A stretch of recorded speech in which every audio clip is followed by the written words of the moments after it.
Selamat malam. Mari kita mulakan program KKR kita pada malam ini dengan menyanyikan beberapa lagu puji-pujian. Lagu pertama mari kita ambil lagu yang bertajuk Girang.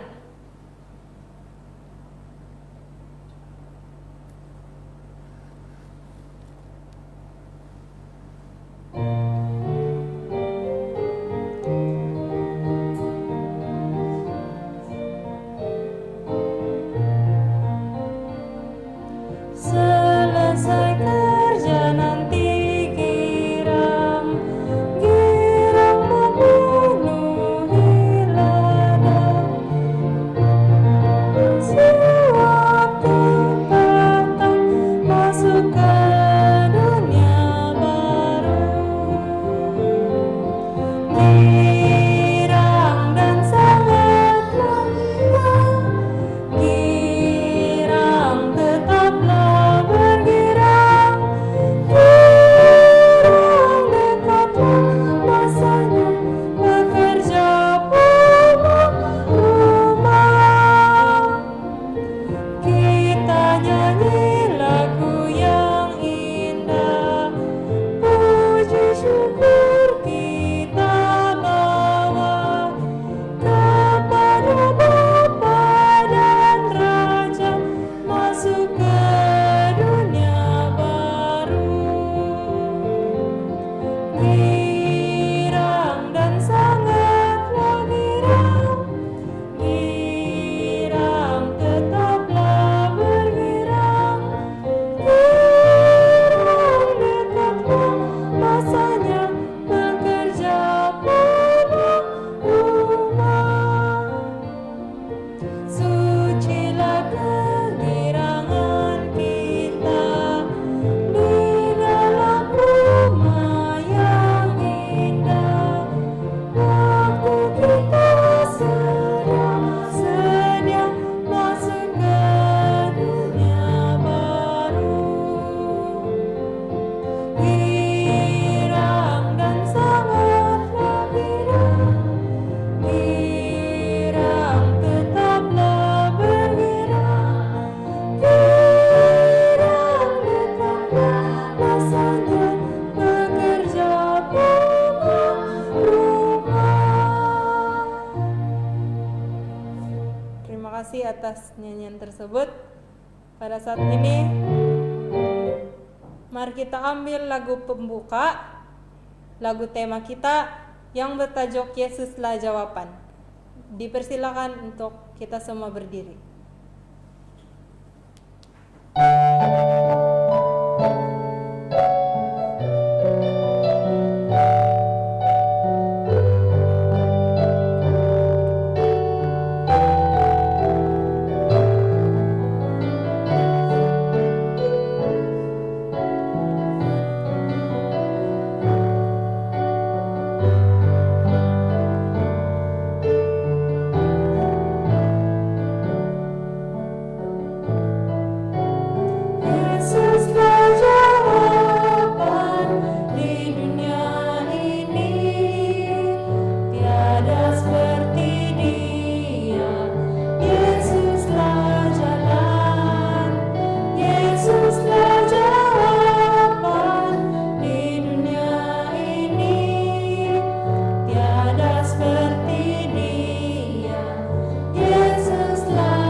pada saat ini saya jemput kita semua untuk berdoa dan saya pimpin dalam doa. Mari kita berdoa. Ya Bapa yang sedang bertakhta dalam kerajaan surga, ya Bapa, terima kasih atas segala pimpinanmu, terima kasih atas segala penjagaanmu sehingga kami dapat bersama dalam KKR pada malam ini ya Pak. Ya Bapa, biarlah Engkau menyertai kami setiap satu persatu, biarlah Roh Kudus-Mu menjaga kami setiap satu persatu, tidak kira yang berada di rumah pada saat ini ya Pak. Ya Pak, terima kasih karena Engkau telah mendengar doa ini. Semua ini kami serahkan dalam nama Yesus kami berdoa. Amin. Oke, selamat petang dan selamat malam kepada kita semua. Terutama kepada yang berada di rumah pada saat ini, selamat kembali ke acara KKR kita yang disiarkan secara langsung pada malam ini. Sudah malam yang ketiga program KKR ini berjalan dan diingatkan bahwa sesiapa yang mempunyai doa permintaan dialu-alukan untuk meletakkannya di ruangan komen. Dan sebelum kita mendengarkan khotbah yang akan disampaikan oleh Pastor Bernard, mari kita sediakan hati dan pikiran kita dengan mendengar lagu istimewa yang akan disampaikan oleh Keliangau SDA Choir yang bertajuk Until He Comes, yang telah direkam pada tahun 2018 dan choir ini dipimpin oleh Dr. Joyce.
Begitulah lagu istimewa yang disampaikan oleh Kelengau SDA Choir sebentar tadi, dan pada saat ini mari kita bersama-sama mendengar khotbah yang akan disampaikan oleh Pastor Bennett yang bertajuk Roh Kudus dan Dosa yang Tidak Dapat Diampuni.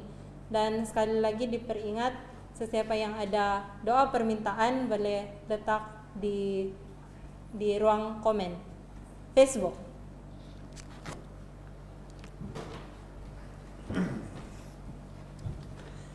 Shalom, selamat malam, selamat petang. Sekali lagi saya ucapkan kepada semua Anda yang sedang menonton secara live siaran streaming kita KKR Net pada malam ini. Ini adalah malam yang kedua. Terlebih dahulu saya mengucapkan malam yang ketiga. Terlebih dahulu saya mengucapkan terima kasih kepada semandak saya, Enet, yang membantu dalam pelayanan puji-pujian dan juga doa pada malam ini.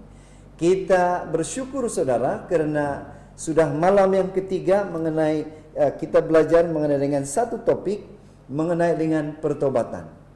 Ingat lagi malam yang pertama kita belajar mengenai dengan Elia di akhir zaman dan perkabaran yang disampaikan itu adalah pertobatan. Kemudian malam kedua kita belajar bagaimana kita bertobat dengan cara Alkitabiah. Pada malam ini saya menyambung lagi dengan satu topik yang diberi judul seperti yang diumumkan oleh anak saya, yaitu Roh Kudus dan dosa yang tidak dapat diampuni. Namun sebelum kita meneruskan kepada pembelajaran firman Tuhan pada malam ini, seperti yang diumumkan sebentar tadi, bahwa kita akan mendoakan teman-teman yang meminta didoakan mengikut permohonan mereka yang dibuat di dalam komen Facebook. Jadi sekiranya ada permohonan doa yang Anda ingin sampaikan dan Anda ingin doakan pada malam ini, jangan segan, jangan lupa menuliskan di ruangan komen di Facebook. Saya juga berterima kasih kepada teman-teman, saudara-saudara yang telah PM saya mengenai dengan siaran kita pada malam ini, mengenai dengan topik yang kita bahas sepanjang malam. Mereka bersyukur dan mereka berterima kasih karena mereka dikuatkan. Jadi sekali lagi pada malam ini, apapun yang kita kongsi, belajar bersama-sama, biarlah ini menjadi kekuatan, menjadi semangat kepada kita untuk terus setia pada Tuhan. Amin saudara. Jadi sebelumnya saudara, saya mengajak dimanapun Anda berada, mari kita sama-sama tunduk kepala dan kita berdoa. Maha besar Tuhan Allah Bapa yang bertakhta di dalam kerajaan sorga, saat ini dengan penuh kerendahan hati ya Bapa, kami ingin menyerahkan seluruh hidup kami di bawah pimpinan, di bawah kuasa Tuhan. Biarlah kiranya Roh Kudus Tuhan akan menyentuh hati dan pikiran kami, sehingga kami mengerti pekabaran dan firman yang kami akan belajar pada malam ini. Jauhkan kami dari segala malapetaka, kuasa-kuasa iblis. Jauhkan dari pikiran-pikiran yang negatif, sehingga kami boleh memfokuskan pembelajaran kami pada malam ini mengenai dengan topik yang sudah diumumkan. Terima kasih Bapa karena mendengar dan menjawab doa kami. Dalam nama Yesus kami sudah berdoa. Amin. Jadi saudara, terima kasih sekali lagi karena terus bersama dengan kami dan juga mengongsikan live streaming ini kepada saudara-saudara dan sahabat Anda. Saudara, apakah dosa yang tidak dapat diampuni? Inilah pertanyaan pertama. Pernahkah saudara bertanya, apakah dosa yang tidak dapat diampuni? Adakah dosa yang tidak dapat diampuni sebenarnya? Inilah pertanyaan kepada kita masing-masing pada malam ini. Orang ini telah didakwa bersalah. Orang ini telah didakwa bahwa Anda bersalah. Nah, saudara, dan orang ini telah dimasukkan di dalam penjara. Adakah dosa kesalahan ini dapat diampuni oleh Tuhan? Inilah pertanyaannya. Mungkin ada kenalan ada orang yang Anda tahu di luar sana yang telah dimasukkan dalam penjara. Karena kesalahan dia adalah kesalahan membunuh orang.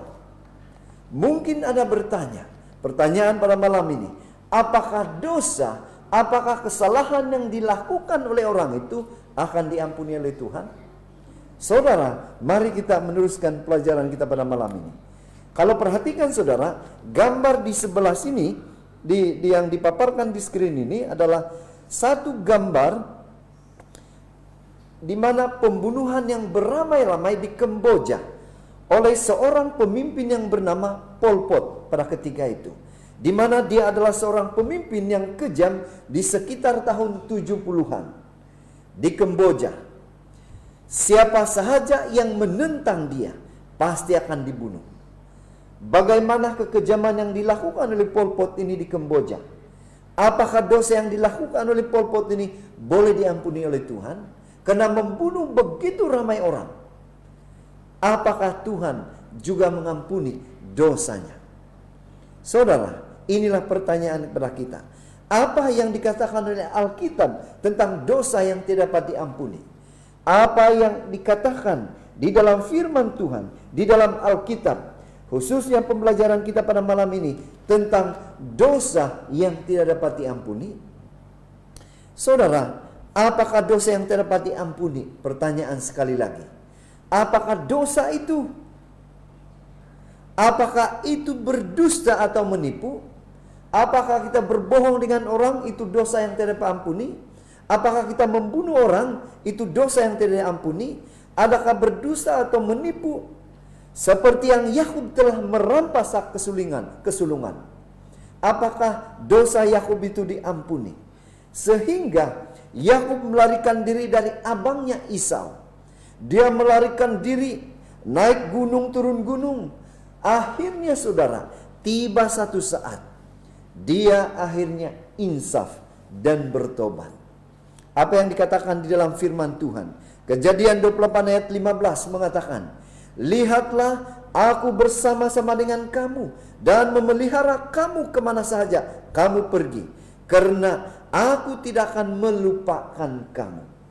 Ayat ini saudara memberi kepastian kepada kita, kepastian kepada Yakub bahwa dia telah diampuni. Amin saudara.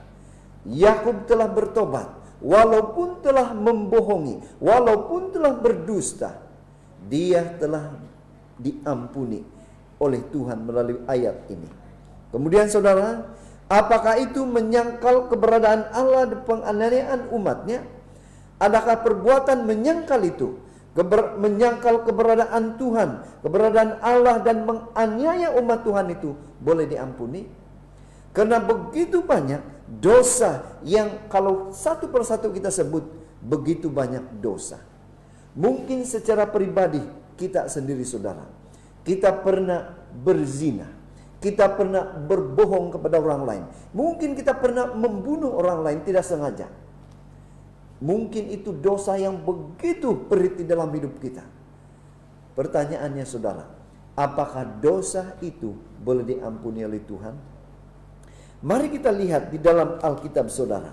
Pertimbangkan Rasul Paulus, sang penganiaya. Bagaimana kehidupan Rasul Paulus sebelum dia bertobat saudara. Bagaimana apa yang dia telah lakukan. Berapa ribu orang dia bunuh. Menganiaya umat Tuhan. Kita lihat Paulus saudara.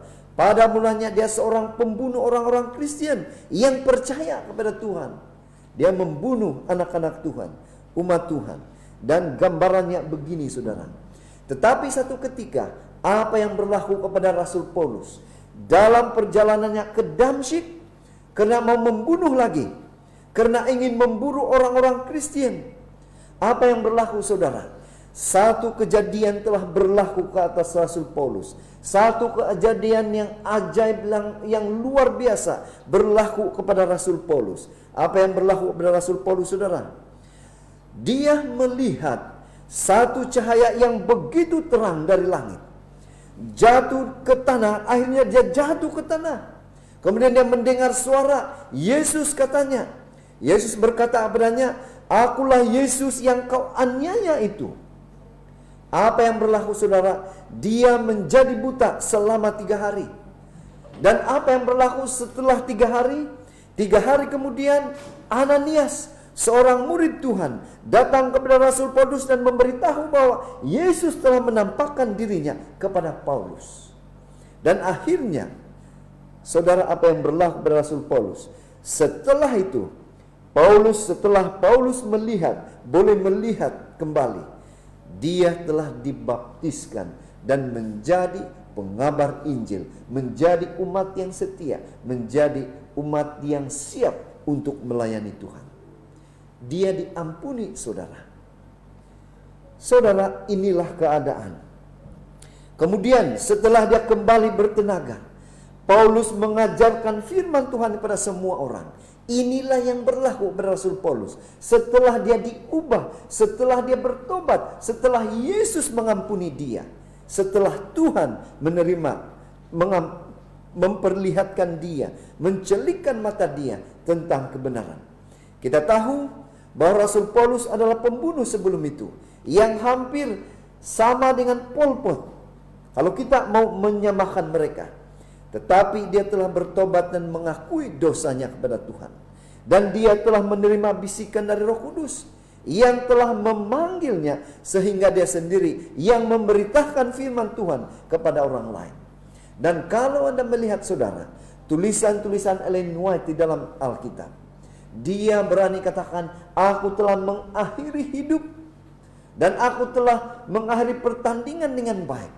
Keyakinan dia, saudara, setelah dia bertobat dan menerima Yesus. Saudara, kita mungkin pendosa yang besar. Kita merasakan begitu besar dosa kita. Tetapi kita juga memiliki juru selamat yang besar. Amin, saudara. Inilah luar biasanya Tuhan. Kita memiliki Tuhan yang besar, yang luar biasa. Siapakah juru selamat yang besar itu, saudara? Semua kita tahu, dia adalah Tuhan juru selamat kita, Yesus Kristus. Dia adalah Yesus Kristus yang maha pengasih, yang sentiasa mengampuni semua orang, termasuk kalau kita lihat perempuan di gambar ini, saudara. Perempuan ini, dia mengampuni perempuan yang ditangkap basah ini, yang melakukan maksiat dalam bahasa kasar. Tetapi dia menerima perempuan itu, mengampuni dia. Seperti saudara dan saya, Tuhan akan mengampuni. Saudara, di dalam 1 Yohanes 1 ayat 9 mengatakan, jika kita mengaku dosa kita, maka ia adalah setia dan adil, sehingga ia akan mengampuni segala dosa kita dan menyucikan kita dari segala kejahatan. Inilah kepastian yang Tuhan beri kepada setiap kita. Kalau kita mau mengakui dosa kita, kalau kita mau datang kepada Tuhan, kalau kita mau setia, kalau kita mau kembali kepada Tuhan, Tuhan pasti akan mengampuni kita. Saudara, semua dosa kita akan diampuni jika kita mengaku segala dosa kita kepada Tuhan. Saudara, inilah maknanya. Ibrani 8 ayat 12, sebab aku akan menaruh belas kasihan terhadap kesalahan mereka dan tidak lagi mengingati dosa-dosa mereka. Inilah tindakan Tuhan. Bila mana kita datang kepada Tuhan, bila mana kita mau bertobat, bila mana kita meminta ampun segala kelemahan kita, Tuhan adalah pengasih, Dia akan melupakan segala dosa yang kita lakukan. Dengan syarat, saudara, kita mau mengakui, kita bertobat dan menyerahkan hidup kita kepada Tuhan. Saudara, kita semua memang telah berdosa. Ini faktanya. Selagi kita berada di dunia ini, kita memang berdosa. Tetapi kita telah diampuni. Bagaimana kita diampuni, saudara? Semuanya telah dibayar oleh darah Yesus yang telah mati di kayu salib untuk saudara dan saya. Kita telah dibayar lunas. Dosa kita telah dihapuskan semuanya melalui kematian Yesus di kayu salib. Itulah tindakan Yesus yang luar biasa, yang tidak pernah kita boleh membayar. Itulah kepastian pada setiap kita. Bila mana kita merespon, bila mana kita menerima keselamatan yang Tuhan berikan itu.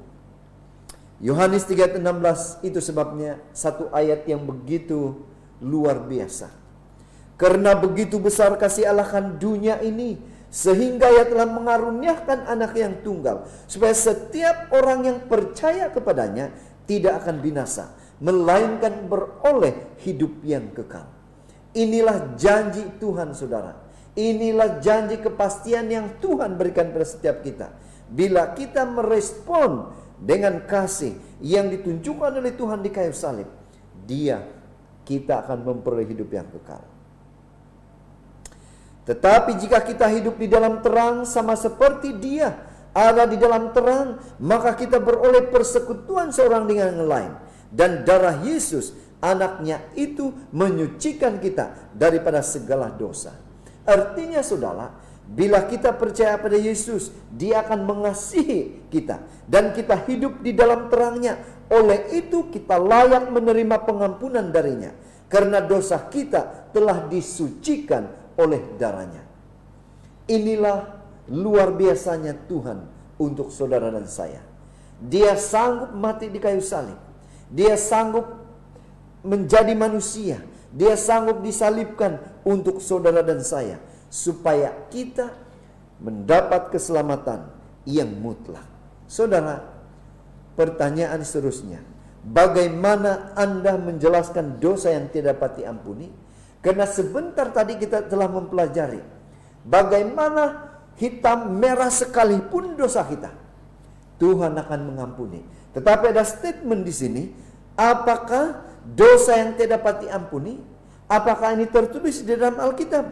Matius 12 ayat 31 dan 32. Sebab itu aku berkata kepadamu, segala dosa dan hujat manusia akan diampuni, tetapi hujat terhadap Roh Kudus tidak akan diampuni. Apa artinya ini, saudara? Bagaimana kita memahaminya ini? Bagaimana artinya kita menghujat Roh Kudus itu? Satu dosa yang tidak dapat diampuni. Kenapa Roh Kudus, saudara? Inilah pertanyaannya. Matius kemudian ayat 32. Apabila seorang mengucapkan sesuatu menentang anak manusia, ia akan diampuni. Tetapi jika ia menentang Roh Kudus, ia tidak akan diampuni. Di dunia ini tidak, dan di dunia yang akan datang pun tidak. Saudara, semua dosa yang kita lakukan boleh diampuni kecuali Roh Kudus. Ini katanya, ini firman yang katakan. Apakah yang dimaksudkan dengan menghujat Roh Kudus? Inilah yang akan kita jawab, yang akan kita pelajari pada malam ini. Saudara, faktanya perkataan cara berarti jenis atau bentuk. Dosa yang tidak dapat diampuni adalah bukan suatu jenis dosa, tetapi penolakan. Perhatikan saudara. Tetapi penolakan yang terus-menerus terhadap bisikan Roh Kudus. Inilah maksudnya. Bagaimana kita memahaminya, saudara? Bagaimana penolakan yang terus-menerus terhadap bisikan Roh Kudus itu adalah suatu dosa yang tidak dapat diampuni. Bagaimana kita memahaminya ini? Kita hanya dapat mengerti dosa. Perhatikan saudara, kita hanya dapat mengerti dosa tak dapat diampuni jikalau kita mengerti bagaimana Roh Kudus telah bekerja melalui Alkitab. Inilah yang harus kita mengerti. Selagi kita tidak mengerti apa yang dikerjakan oleh Roh Kudus, apa yang dilakukan oleh Roh Kudus yang bekerja melalui Alkitab, sangat sukar kita memahaminya ini. Itu sebabnya penulisan Alkitab adalah hasil daripada ilham Roh Kudus kepada setiap penulis Alkitab. Ini harus kita pahami, saudara. Alkitab, hasil penulisan Alkitab adalah hasil daripada ilham Roh Kudus kepada penulis Alkitab. Bagaimana ini menjurus kepada menghujat Roh Kudus. Kejadian 1 ayat 2. Bumi belum berbentuk dan kosong. Gelap gulita menutupi samudra raya. Dan Roh Allah melayang-layang di atas permukaan air. Roh Kudus adalah orang ketiga dari kealahan. Dalam penciptaan, Roh berperanan penting. Peranannya sama dengan Allah Bapa dan Allah Anak pada waktu penciptaan. Artinya saudara, kita harus mengerti bahwa Allah Bapa, Allah Anak, dan Allah Roh Kudus adalah satu. Artinya di sini mereka mempunyai peranan yang sama dari penciptaan sehinggalah saat ini. Seterusnya saudara, bagaimana kita terus memahaminya ini? Roh Kudus itu hadir dalam waktu penciptaan. Waktu penciptaan tumbuh-tumbuhan, waktu penciptaan semua buah-buahan. Roh Kudus juga hadir di dunia ini pada satu ketika dan sehinggalah pada saat ini. Perhatikan saudara, bagaimana peranan pekerjaan Roh Kudus bekerja dalam hidup kita. Mengapa Tuhan menyuruh Nuh membuat bahtera? Kenapa Tuhan menyuruh Nuh membuat kapal yang besar atau bahtera? Karena kejahatan manusia telah sampai ke langit dan Tuhan mahu membinasakan bumi. Inilah yang berlaku. Mereka yang selamat ialah mereka yang percaya kepada amaran Tuhan melalui Nabi Nuh. Inilah bagaimana pekerjaan yang dilakukan oleh Nuh melalui pimpinan Tuhan. Bagaimana Tuhan memberi firman kepada dia untuk membuat itu dan kemudian memanggil orang supaya masuk di dalam kapal supaya mereka juga selamat. Kejadian 6 ayat 3 mengatakan, berfirmanlah Tuhan, Rohku tidak akan selama-lamanya tinggal di dalam manusia. Roh itu akan meninggalkan manusia. Bermakna saudara, bisikan roh itu tidak lagi berkesan. Ini bermakna kekerasan hati manusia yang menyebabkan roh tidak diam dalam hati manusia. Mari kita lihat contohnya Raja Saul. Bagaimana Tuhan beberapa kali memanggil dia, beberapa kali menyedarkan dia, tetapi dia tetap mengeraskan hatinya. Sehingga satu masa Tuhan meninggalkan dia. Akhirnya Tuhan tidak kembali lagi dia untuk memanggil dia untuk datang kepada Tuhan, karena dia mengeraskan hatinya. Bagaimana ini berlaku pada setiap kita? Inilah pertanyaannya. Dan kalau kita kembali lagi cerita Nuh. Inilah keadaan kalau kita lihat gambar di screen kita. Inilah keadaan orang yang menentang Roh Kudus secara terang-terangan, yang berterus-terusan. Ini melambangkan mereka yang sudah terlambat. Apakah yang terjadi kepada orang-orang ini yang tidak mahu menerima Roh Kudus? Ingat lagi bagaimana Nuh memanggil orang-orang, menolong dia untuk membuat kapal. Malah dia dipanggil gila.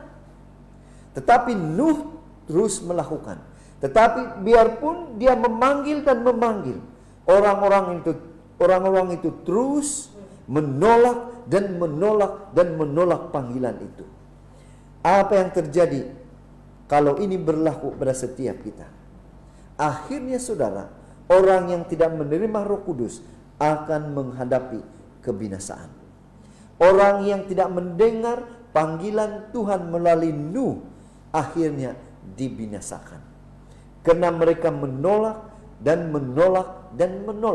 panggilan itu kepada mereka. Saudara, Yohanes 16 ayat 8. Ia akan menginsafkan dunia akan dosa, kebenaran dan penghakiman. Ini adalah antara peranan Roh Kudus, saudara. Dia akan menginsafkan kita. Dia menginsafkan manusia akan dosa yang kita lakukan. Ingat saudara pelajaran kita semalam. Bagaimana pertobatan yang benar itu?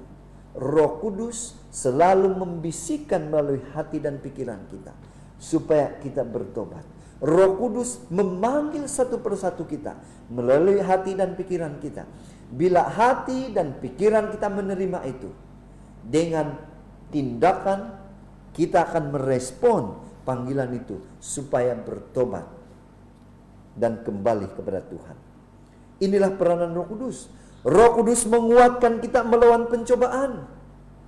Roh Kudus memberikan kita kekuatan untuk melawan pencobaan. Roh Kudus berperanan untuk menguatkan kita melawan segala cobaan, dugaan yang kita hadapi di dunia ini.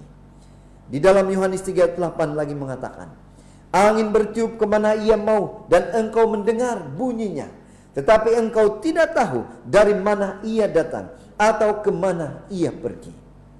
Saudara, ini suasana Nikodemus datang berjumpa dengan Yesus dan bertanya tentang kelahiran kembali, dan Yesus menjelaskan peranan Roh Kudus dalam hal ini. Dalam Yohanes 3:8 mengatakan ayat yang kita baca sebentar tadi, yang jelas mengatakan angin bertiup kemana ia mau dan engkau mendengar bunyinya, tapi engkau tidak tahu dari mana ia datang dan kemana ia pergi. Demikianlah halnya dengan tiap-tiap orang yang lahir dari Roh. Inilah maknanya yang disampaikan oleh Yesus kepada Nikodemus. Roh Kudus menuntun kita ke dalam kebenaran. Menuntun di sini adalah memimpin. Memimpin kita, menuntun kita ke dalam kebenaran. Inilah peranan Roh Kudus yang seterusnya. Roh Kudus adalah saluran komunikasi Allah. Melalui Roh Kudus Allah berkomunikasi dengan kita. Melalui Roh Kudus kita boleh bercakap melalui doa. Kita boleh bercakap, bermeditasi dengan Tuhan. Inilah caranya Roh Kudus bekerja dalam hidup kita. Dalam Yohanes 16 ayat 13 lagi mengatakan, tetapi apabila ia datang, yaitu Roh kebenaran, ia akan memimpin kamu ke dalam seluruh kebenaran, sebab ia tidak akan berkata-kata dari dirinya sendiri,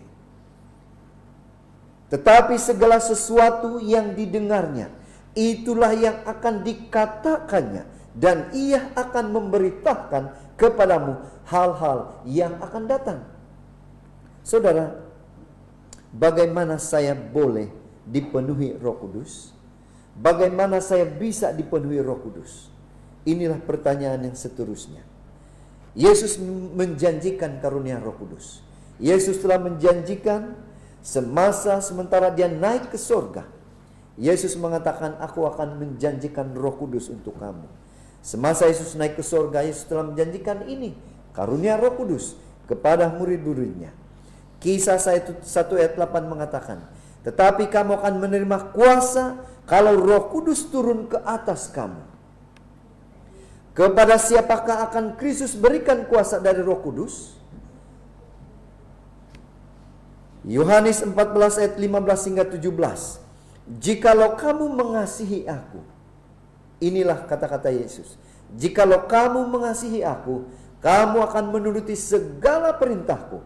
Aku akan meminta kepada Bapa, dan ia akan memberikan kepadamu seorang penolong yang lain, supaya ia menyertai kamu selama-lamanya. Siapa penolong itu, saudara? Yaitu Roh kebenaran.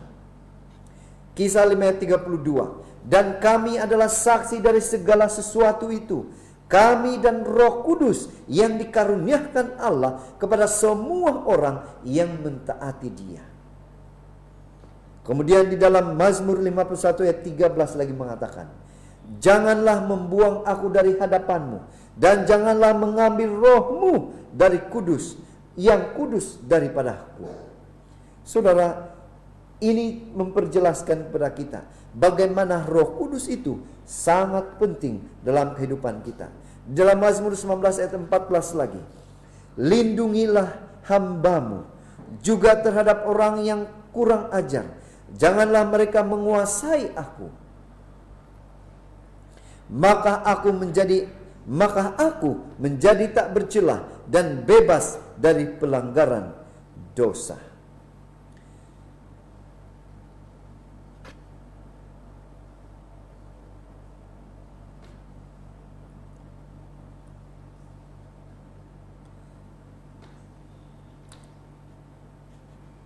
Sebentar saudara, ini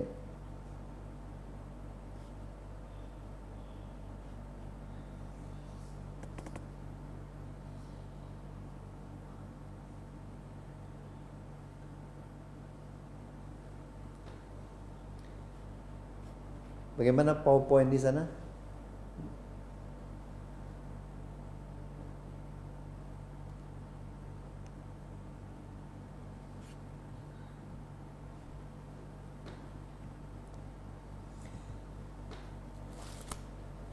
Dan mengapa saudara? Kita teruskan pembahasan kita mengenai dengan peranan Roh Kudus.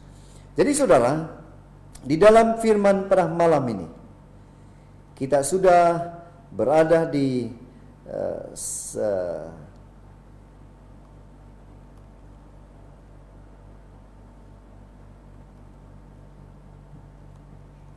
slide yang terakhir.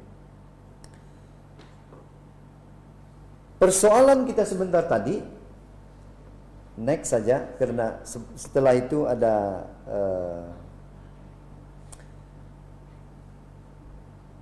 bercampur. Slide yang ke 80 Mami, 85. Baik saudara, kita sudah mengetahui tadi bahwa peranan Roh Kudus itu sangatlah penting dalam kehidupan kita. Dan kita tahu bahwa peranan Roh Kudus itu adalah sangat penting untuk kita menyedarkan kita akan dosa kita. Jadi pada malam ini dalam pembelajaran kita, penolakan Roh Kudus, panggilan Roh Kudus itu kepada kita. Panggilan Roh Kudus kepada kita dan kita menolaknya terus-menerus. Bila masa kita menolak panggilan Roh Kudus itu terus-menerus saudara, pada satu ketika nanti yang sangat berbahaya itu adalah apabila Roh Kudus itu akan meninggalkan kita. Dan dari sini saudara, kita mengetahui sangat penting bahwa dalam penerimaan panggilan Roh Kudus, apabila kita menolak bisikan Roh Kudus saudara, samalah artinya kita menolak panggilan Allah Bapa dan Allah Anak. Kalau sudah kita menolak panggilan Roh Kudus saudara, siapa lagi yang boleh menolong kita bila mana Roh Kudus sudah meninggalkan kita? Tidak ada. Inilah artinya dosa yang tidak pernah diampuni, yaitu apabila kita menolak dan menolak panggilan Roh Kudus. Dosa terus-menerus kita mengeraskan hati kita.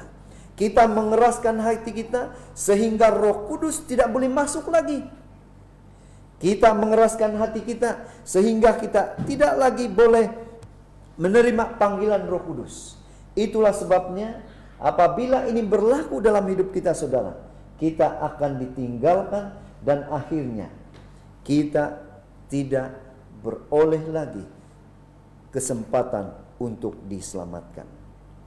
Saudara, satu ketika ini mengenai dengan satu kapal yang sedang terbang.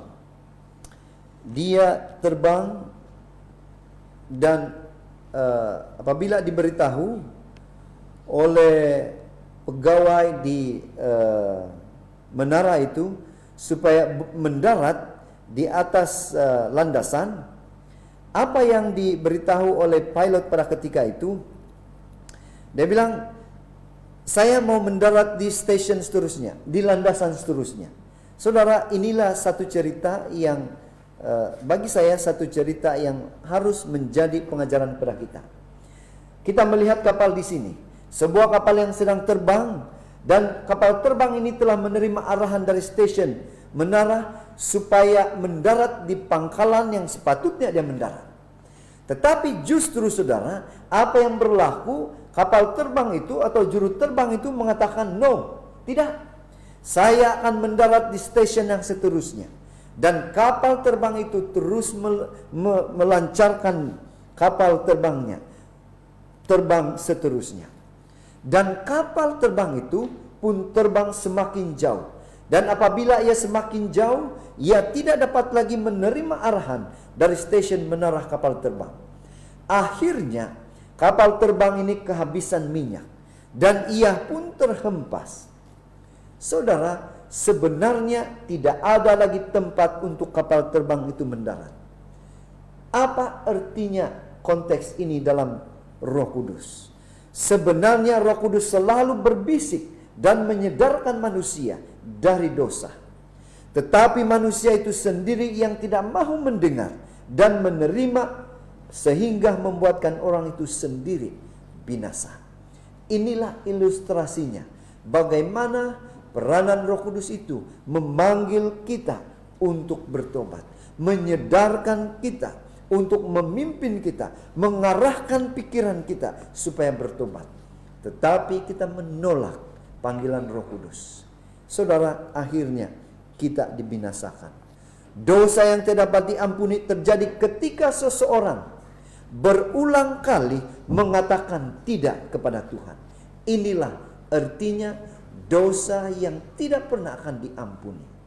Jadi pada malam ini saudara, mari kita mengingat ini.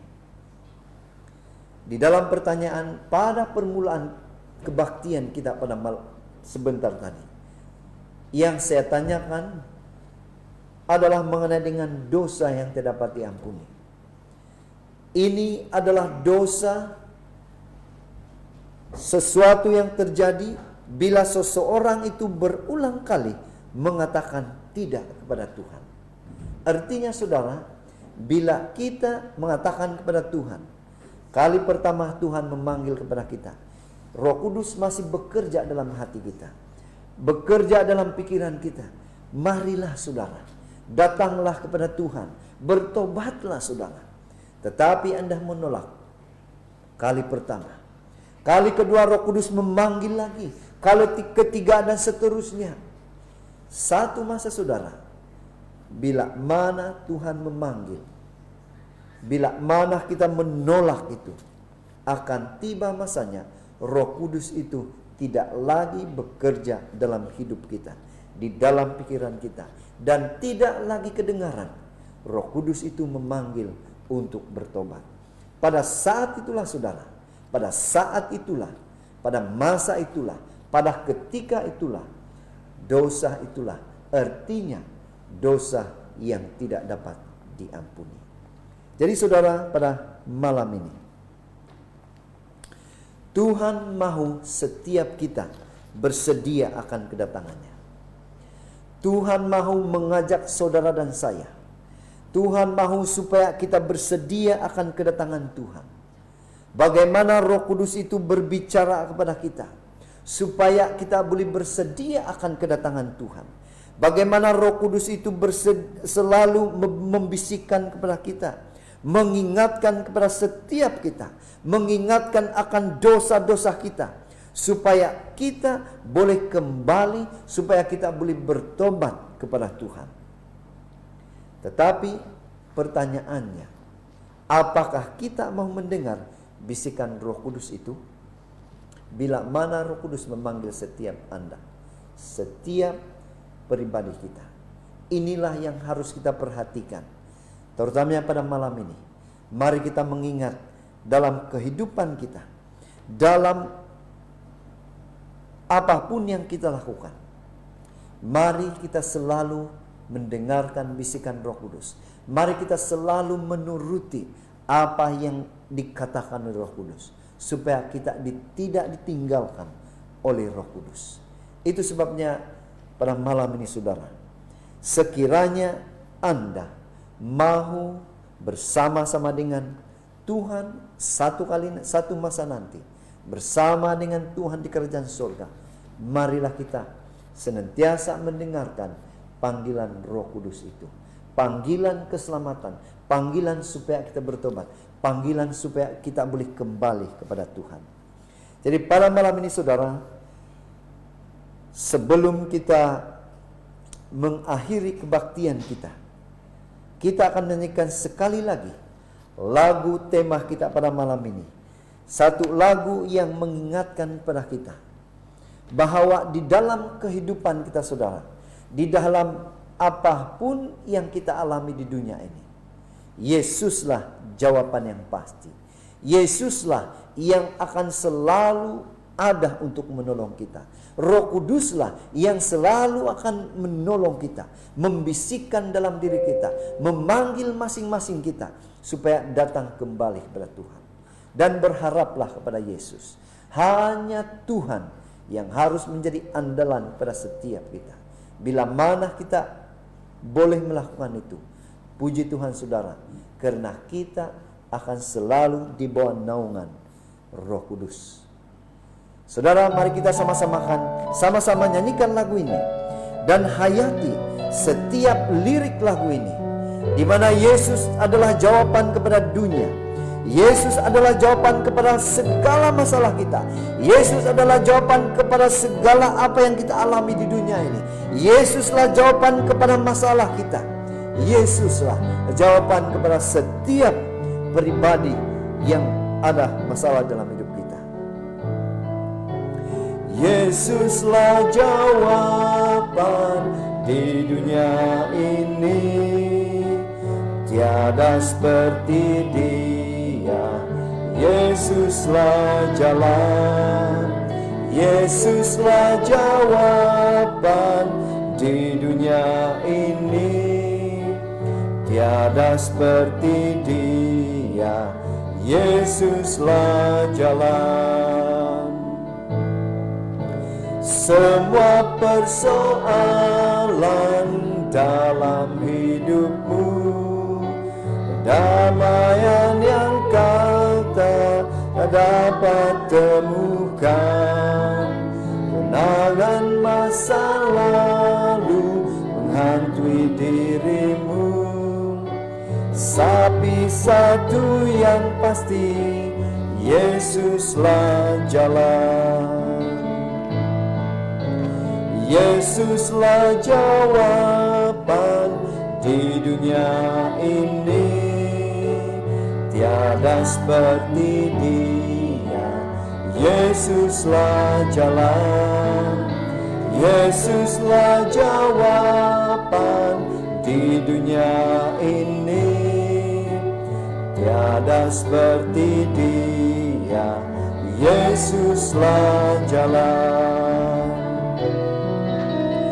Yesuslah jawaban di dunia ini. Tiada seperti Dia. Yesuslah jalan. Yesuslah jawaban di dunia ini. Tiada seperti Dia. Yesuslah jalan. Tiada seperti Dia. Yesuslah jalan.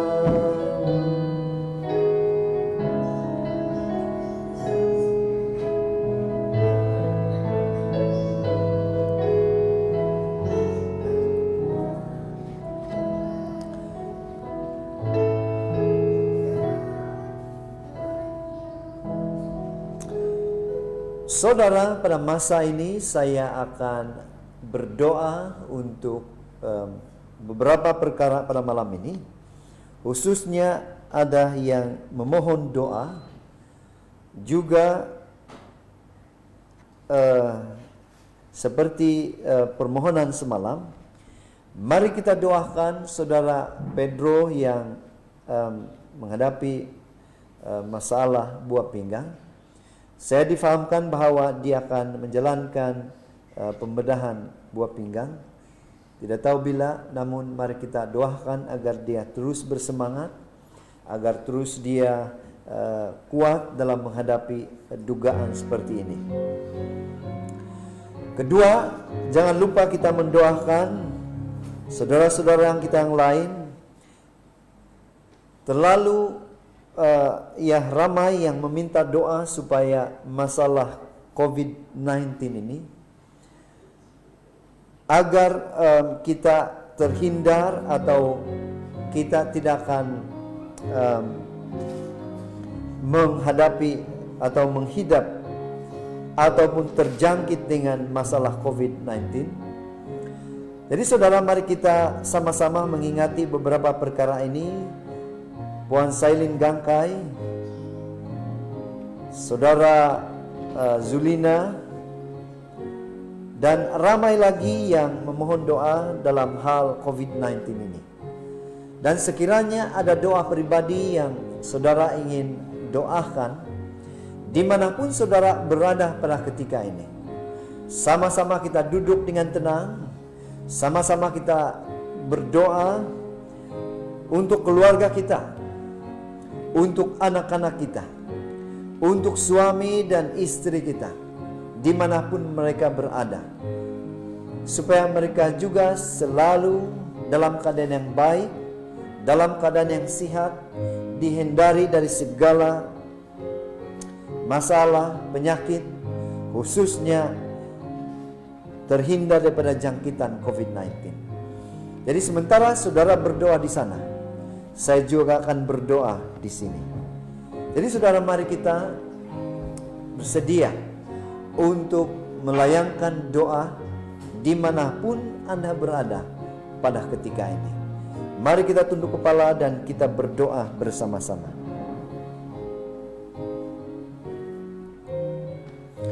Maha besar Tuhan Allah Bapa yang bertakhta di dalam kerajaan sorga, pada saat ini pertama-tama kami memuji dan kami bersyukur karena kebaikan Tuhan.